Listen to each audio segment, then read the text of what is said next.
The story of Dr. Kildare. Whatsoever house I enter, there will I go for the benefit of the sick. And whatsoever things I see or hear concerning the life of men, I will keep silence thereon, counting such things to be held as sacred trust. I will exercise my art solely for the cure of my...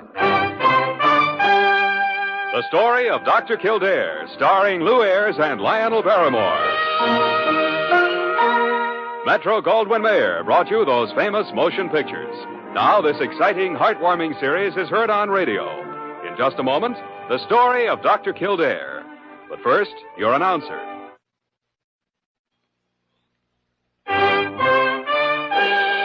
Now, the story of Dr. Kildare, starring Lou Ayres as Dr. Kildare and Lionel Barrymore as Dr. Gillespie.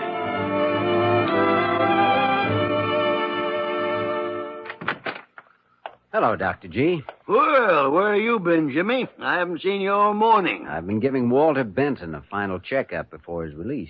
You mean he's ready to go home? Oh, yes, he's fine. Cardiac surgery's tricky, but it certainly worked for him. You'd never know there'd been anything wrong with his heart. Well, Jimmy, that's splendid. Must make you feel pretty good. Oh, it does. He's well, all right. Told me the first thing he's going to do when he gets out of here is buy a box of cigars and chain smoke them. Say, have you seen Parker around any place? No, why? Well, I can't find some of my charts. The old witch is always disappearing when I need her. You can blame me for that. I asked her to go bring Benton's clothes to him so he could get dressed. She should be back any second. I can't find anything. The way she upsets things. Oh, Dr. Gillespie. Is Dr. Kildare here? Is Dr. Kildare here? No, Parker. Dr. Kildare's in Honolulu. Who the devil do you think that is? Napoleon Bonaparte? Well, if you didn't have so much junk on your desk all the time, I might be able to see who was on the other side of it. You're lucky you can see who's on the other side of a plate glass window. Now, what do you want? Well, if your Royal Highness doesn't mind, the desk needs Dr. Kildare's signature on this release for Mr. Benton. Oh, give it here, Parker. Is he ready to go? Yes, he's all dressed. Called a taxi for him. He's sitting up in his room, just humming and waiting. Well, that's fine. There. Hey, you ready to go to lunch, Dr. G? Yes, Jimmy. Yep, I'm hungry. Oh, Parker. While we're gone, try and clean up that mess you made of my desk. Mess I've made? Well, of all this... Oh, where do you want to eat? Sullivan's or Sullivan's? Where do we always eat? It's the only restaurant... What was that? Well, it sounded like Parker screaming from your office. Come on. Oh, Dr. Gillespie, Dr. Kildare, I saw it.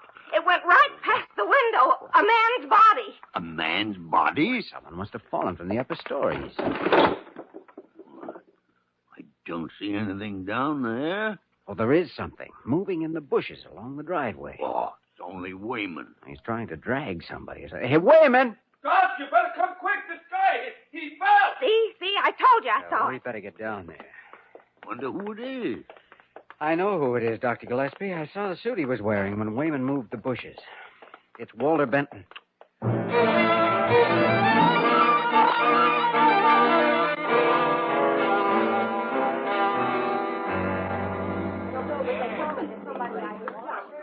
Well, he's dead, Jimmy. Yes.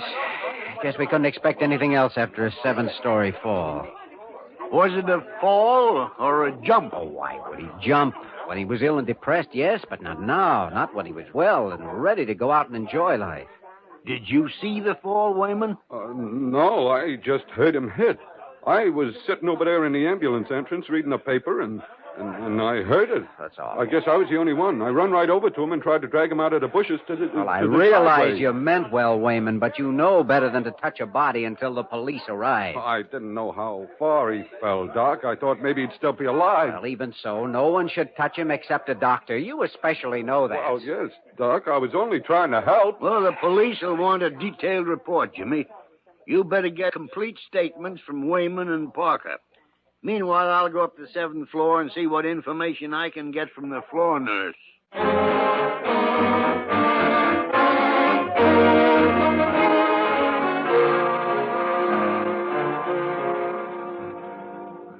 Then you don't think he jumped, Miss Madden? No, Doctor. My desk faces his room. I couldn't help seeing him moving around in there this morning. He seemed very cheerful. Called out to me that he was leaving today and said he'd send me some candy. Well, what else did you see? Was anybody with him? Any visitor? No. After Parker gave him his clothes, he closed the door to dress. Then the cashier brought an envelope to him. He took it and came out into the hall to use my pen to sign a receipt, and then went back into his room again. Where were you when he fell? Did you hear any sound from the room? Well, I'm afraid I must have been away from the desk for just a moment. A patient at the other end of the corridor, just out of surgery, rang for me. She was just barely coming to, groggy, and I stayed with her for a while. I see. Oh, here's Dr. Kildare. You finished downstairs, Jimmy? Yes, but nobody saw anything. Benton must have fallen.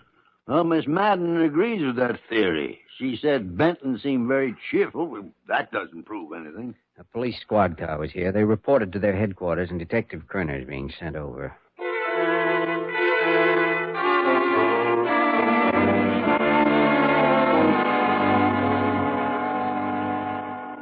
Well, Kerner, what do you think? Fall or jump? I'll go along with Dr. Kildare's theory. My official report will say a fall, but there's something else that must be cleared up. These are the personal effects we took from Benton's body. Keys, papers, $6.81. Well, what about it? Dr. Kildare, how long was it between the time your ambulance driver, Wayman, reached the body and the time somebody else got there? Well, I don't know. Couldn't have been more than a minute or so. Why? Wayman all alone with the body during that minute? Yes, I guess so. What are you driving at? Doc, Benton had a visitor yesterday, his attorney, Robert Walsh. He delivered $25,000 in cash to Benton. What? And it was placed in the hospital safe, and it was given to Benton by the hospital cashier just a few minutes before Benton's body landed in that driveway. $25,000 in cash? There was something else in the safe, too. Benton's ring, worth $2,000. The cashier has a receipt for both the money and the ring, but when Benton landed out there, he had no ring and only $6 plus change. Doc, I don't like this any more than you'll like it, but we're going to have to put Wayman under arrest. My boys are picking him up at home right now.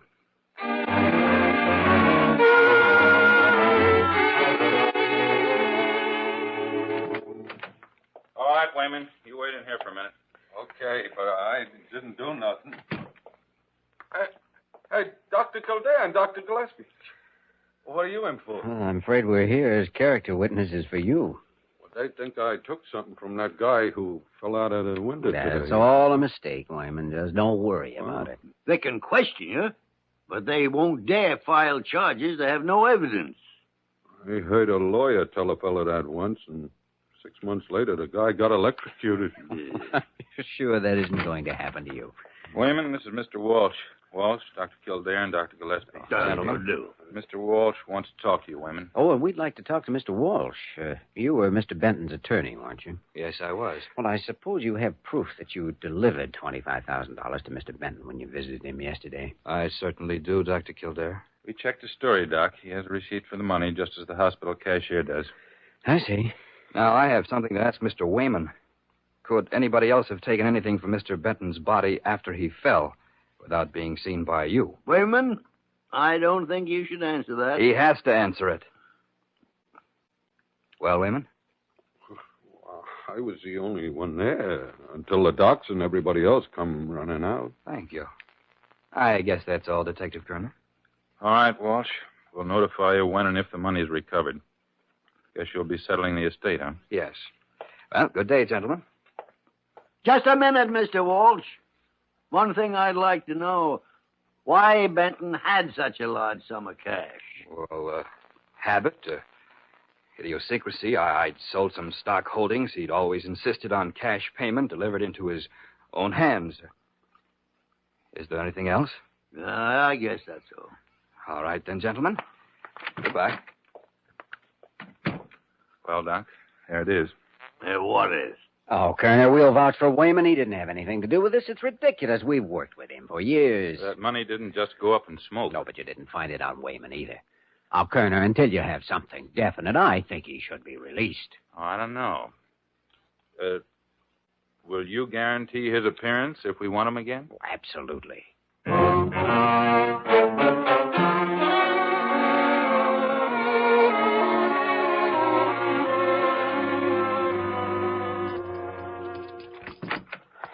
Morning, Dr. G. Jimmy, where's Wayman? I came up the back way, and he wasn't in the ambulance room. Oh, he probably stayed home for a rest. I don't know. Dr. Kildare! Dr. Kildare. Well, hello, Dr. Carew. What's wrong now? What's wrong? You dare ask me that with the reputation of Blair Hospital about to be dragged through the mire? Carew, will you stop wailing like little Eva on the ice cake? Little Eva, huh? Why didn't you and Kildare confide in me yesterday? Why did you leave it to the police to inform me that Wayman is suspected of the scavenger robbing of Walter Benton's body? Well, there was no need to tell you. No evidence to hold him. Oh, didn't they? Then please explain why, at this moment, he's being held in jail in lieu of $10,000 bail. In jail? You mean they picked him up again, but why? Because when they visited his apartment again, at 7 o'clock this morning, they found Wayman in possession of the ring that was stolen from Benton's body.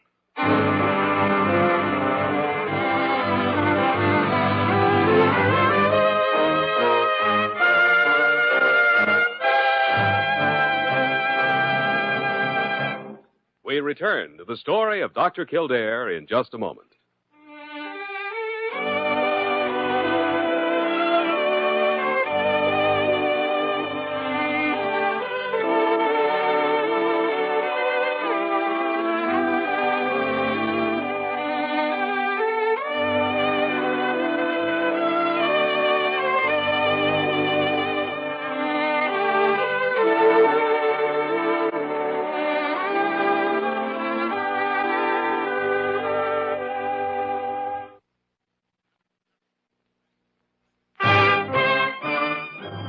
Now we continue with the story of Dr. Kildare, starring Ayres as Dr. Kildare and Lionel Barrymore as Dr. Gillespie.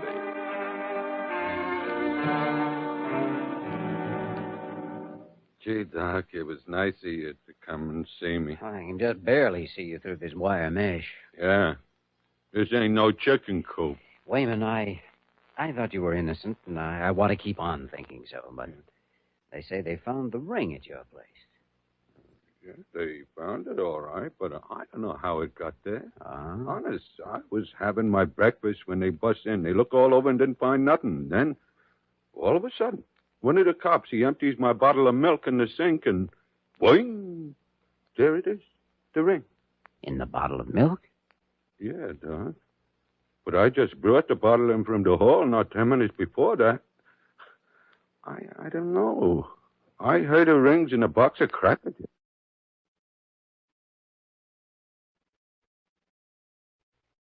From right where the milkman leave it. But the cops, they say I heard them coming, so I put the ring in the bottle. So I says to them, okay. Well, what then did I do with the 25 G's? Scramble it up in my eggs? Yeah.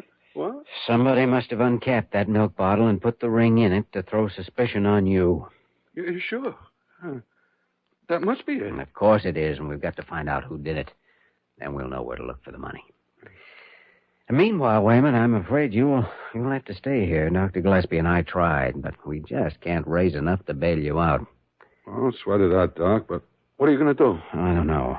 Start by looking through the things Walter Benton left in his room at the hospital, I guess. Maybe a clue there. Something the police missed.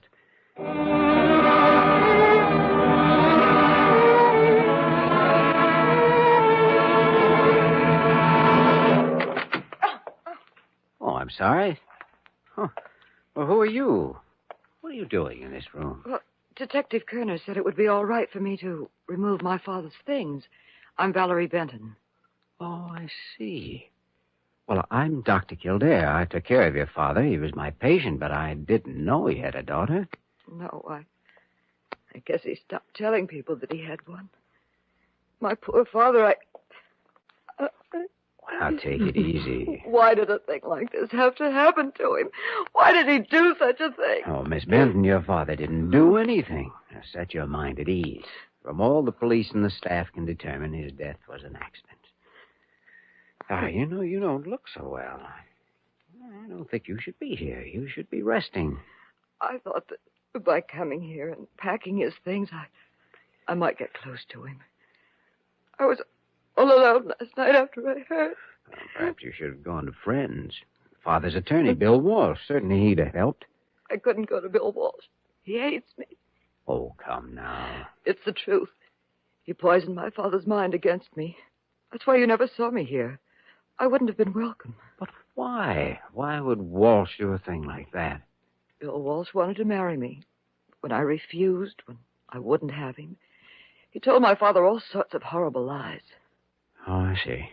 That's why I have nobody to turn to. No place to go. I don't want to be alone. I'm frightened.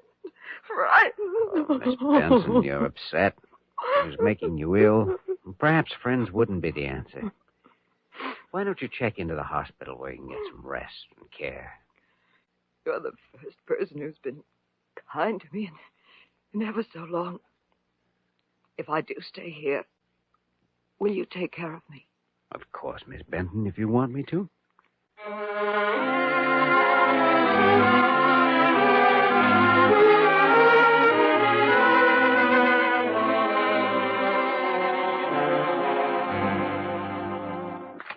Oh, hello, Dr. Kildare. May I come in? May you come in? You're getting to be quite mannerly since you've been spending most of your time with Miss Benton, aren't you? She's a very interesting patient. Well, that doesn't tell us what happened to her father's money. No, it doesn't. But I hope to find out soon. I've asked Benton's attorney, Bill Walsh, to come to my office. He's due any minute. I'd like to have you there, too. All right, Jimmy. All right. But you'll get no help from him. Not unless he helps put a bigger noose around Wayman's neck. Oh, may get more than you think. Hey, Doc, look. Wayman? It's me, yeah. Wayman? I'm out of the clink. Oh, that's pretty obvious, but how did you get out? Did you get a file and saw your way out? No. Somebody put up my bail. $10,000? Bail who? I don't know, Doc. A bondsman come and got me. Said he was sent by a friend of mine. Well, I thought maybe it was you. Why the devil did you make him tell you? Doc, why should I choke a guy who rescued me from that place? Someone must have had a good reason for wanting you out of jail and away from the police. Come on, Dr. G. We better meet Bill Walsh in my office.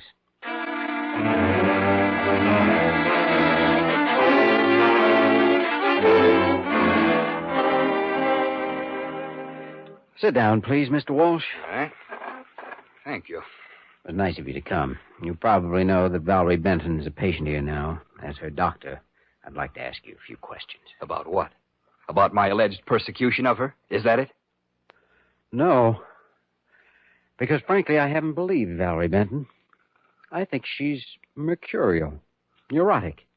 Could be a pathological liar. Well, Dr. Kildare, you surprise me. I thought she could fool any man for a while. You're very observant. Well, that's part of his business. He's a doctor. We're both trying to help a friend. You're ambulance driver, of course. Yes, but to help him, we need help. Now, tell me, were you ever in love with Valerie? Never. Despite what I imagine she told you, there was never anything between us. Valerie blames you for the estrangement between her and her father. Her stepfather. Oh? Yes. And in a way, what she says is true. Kildare, Valerie is one of those people who suddenly become obsessed with anything they can't get. I tried to discourage her. Benton saw what was happening. He tried to send her away. She refused to be sent. Packed up and left home. Is that the truth? Why should I lie about it? Benton hadn't been convinced of that. Do you think he'd have let her go and continue to let me handle his affairs? Well, it's a good answer. Does that girl benefit by Benton's will? No, she doesn't. She was to be cut off with $1. He told her that the last time they met before he came here. Then Valerie might have done a lot of things to get her hands on that money Benton had. Yes, but how? Any stranger would have been seen in the building. The police checked thoroughly. They know nobody was near Benton. Somebody was near enough to get the money. Well, thank you, Mr. Walsh. You've helped more than you know. Well, if you don't need me for anything more, I'll... We have all we need. Goodbye, Mr. Walsh. Goodbye. Jimmy, you painted Valerie Benton as quite a character in trying to draw out Walsh. Might have been a better portrait than you think, Dr. Gillespie.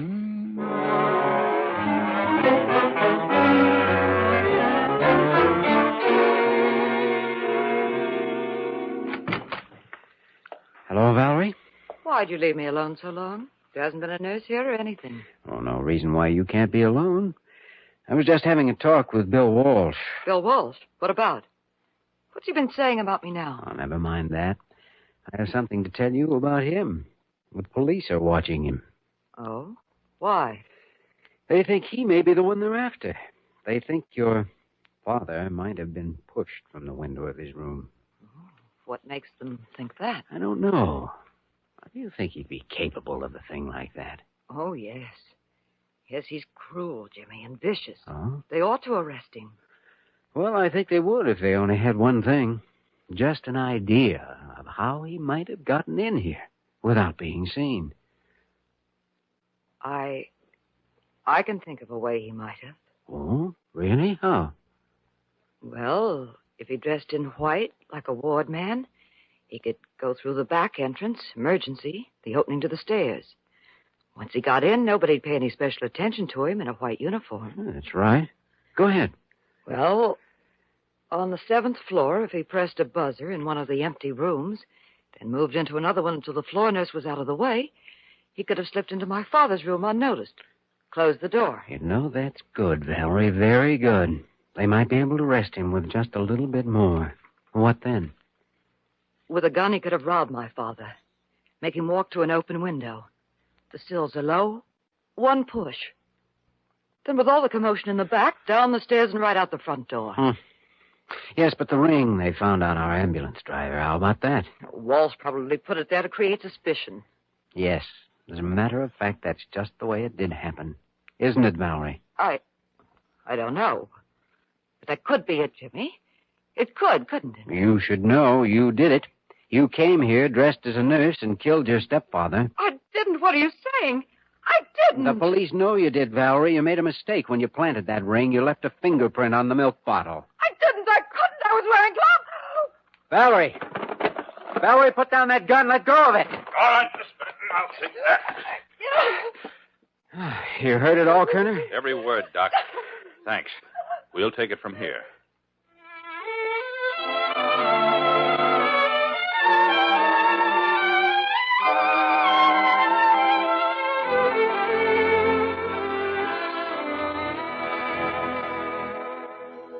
Wayman, I still don't understand how anybody could put up $10,000 without your having some idea who it was. Well, you can search me. I can never even borrow $5 from nobody between paydays. Well, the bonding company must know who guaranteed the money. Yes, but they operate in strictest confidence. Well, gentlemen. I see Mr. Wayman is with us again. Carew, I suppose your whole day's ruined because they didn't hang him. Well. Am I gonna be fired, Dr. Carew? No. An innocent man is entitled to another chance. Another chance? Well, that's real generous. I'll get it. Hello. Oh, yes, I'll tell him. You're wanted in your office, Dr. Carew. Mr. Morton, waiting with some releases from the Apex Surety Company. Yes, well, excuse me, gentlemen. That stuffy long nose. Wait a minute, Dr. G. Apex Surety, why, that's a bonding company. Yeah.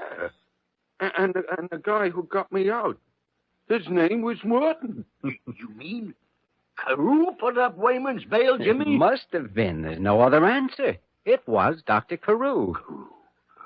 Carew. I know it's true, but I'll never believe it.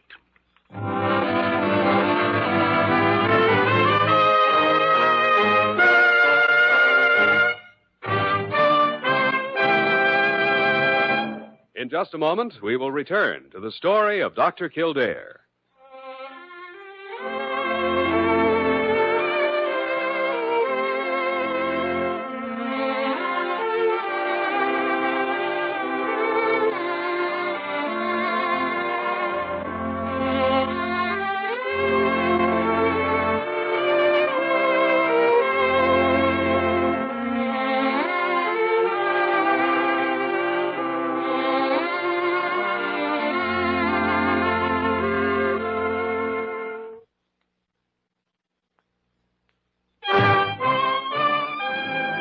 And now, once again, the story of Dr. Kildare, starring Lou Ayres as Dr. Kildare and Lionel Barrymore as Dr. Gillespie. Yeah, fine thing. What's the matter now, Dr. G? What are you growling about? It's been like that all day. Carew putting up Wayman's bail. It was a dirty trick. A dirty trick? You heard me, a dirty trick. How can you say that, Dr. G? It was surprisingly generous. Carew must have pledged everything he owned. And I heard him threaten to sock a reporter if he ever again wrote a story calling anybody at Blair Hospital a crook. No, Carew? Sure he did. That's just part of the whole dirty trick. He does a thing like this when he knows I've spent the last 20 years learning to hate him.